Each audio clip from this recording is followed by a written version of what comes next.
आणि इतर पालक असतील आणि शिक्षक म्हणून जाताना थोडीशी मी तुम्हाला 4 वेळी सांगतो, जर जाता जाता तेवढं जरी घेतलं तरी तीच आम्हाला एक मोठ्या प्रकारची गुरुदक्षिणा असेल. तुझ्या अपयशाची स्वप्न जी लोक पाहतायत, बघा तुम्ही आजूबाजूला चांगले लोक तसे वाईट पण आहेत आणि तुम्हाला आतापर्यंत मी वाईटच वाटलं असेल की तू अभ्यासात करत नाही, काय नाही, पण ह्या मागच्या एक वेगळ्या भावना असतात. थोडंसं सांगतो की 10वी बद्दल जरा एक सांगतो थोडंसं या बाबतीत, की एक छोटीशी कविता आहे जी मला सापडली त्यामध्ये, की उद्या हा वर्ग शांत असेल आणि बेंचही असतील रिकामे. उद्या हा वर्ग शांत असेल आणि बेंचही असतील रिकामे. कदाचित सुटलं असं वाटेल तुम्हाला, संपल्या अभ्यासाचे हंगामे. कदाचित सुटलो असे वाटेल तुम्हाला, संपले अभ्यासाचे हंगामे. तुम्हाला वाटायचं ना हे सर किती ओरडतात, तुम्हाला वाटायचं ना हे सर किती ओरडतात, प्रत्येक छोट्या गोष्टीवरती का सारखे टोकतात, प्रत्येक छोट्या गोष्टीवरती का सारखे टोकतात. हो, कधी मी रागावलो असेल, कधी अपमानही वाटला असेल, माझ्या शिस्तीचा तो फास तुम्हाला जाचक वाटला असेल, पण मुलांनो तो राग तुमच्यावर नव्हता, तुमच्या भविष्यासाठी होता. पण मुलांनो तो राग तुमच्यासाठी नव्हता, तुमच्या भविष्यासाठी होता. तुमच्यातल्या कच्च्या हिऱ्याला पैलू पाडण्यासाठी तो छोटासा प्रयत्न होता.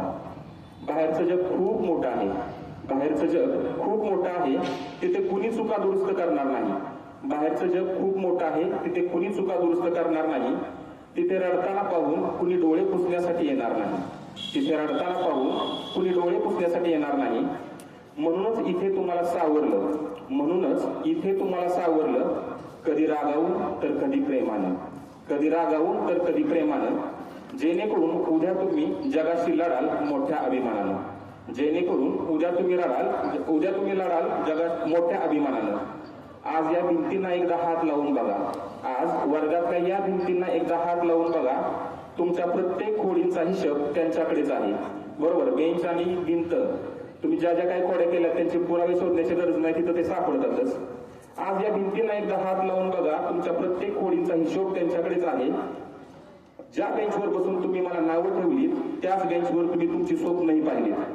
आता ओरडणार नाही कोणी, आता ओरडणार नाही कोणी की का होमवर्क केला नाही, आता टोकणार नाही कोणी की का वेळेवर शाळेत आला नाही. पण आयुष्याच्या परीक्षेत जेव्हा कधी अडकाल, पण आयुष्याच्या परीक्षेत जेव्हा तुम्ही कधी अडकाल, तेव्हा या शाळेतल्या धड्याकडे तुम्ही पुन्हा वळाल. पण आयुष्याच्या परीक्षेत जेव्हा कधी अडकाल, तेव्हा या शाळेतल्या धड्याकडे तुम्ही पुन्हा वळाल. जाता जाता राग सोडून जा, जाता जाता राग सोडून जा आणि आदर सोबत घेऊन जा, आणि आदर सोबत घेऊन जा. मोठे व्हा, नाव कमवा, पण माणुसकीची साथ द्या. मोठे व्हा, नाव कमवा, पण माणुसकीची साथ द्या.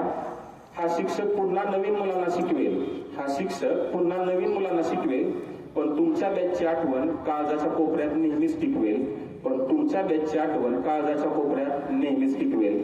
मला वाटते आमच्या सर्व शिक्षकांच्या वतीनं तुम्हाला एवढंच मान्य, म्हणजे तुम्हाला एवढंच सांगणं आहे की खरंच तुम्ही मुलींना जर स्वातंत्र्य दिलंय ते स्वातंत्र्य तुम्ही शिक्षणासाठी वापरा, मुलांनीही त्याचा चांगला वापर करा. आणि शिक्षकांबाबत काय म्हणजे तुम्ही शाळेबाबत तुमचं शाळेचं नाव मोठ्या ह्याच्यावरती पण पोहोचवा.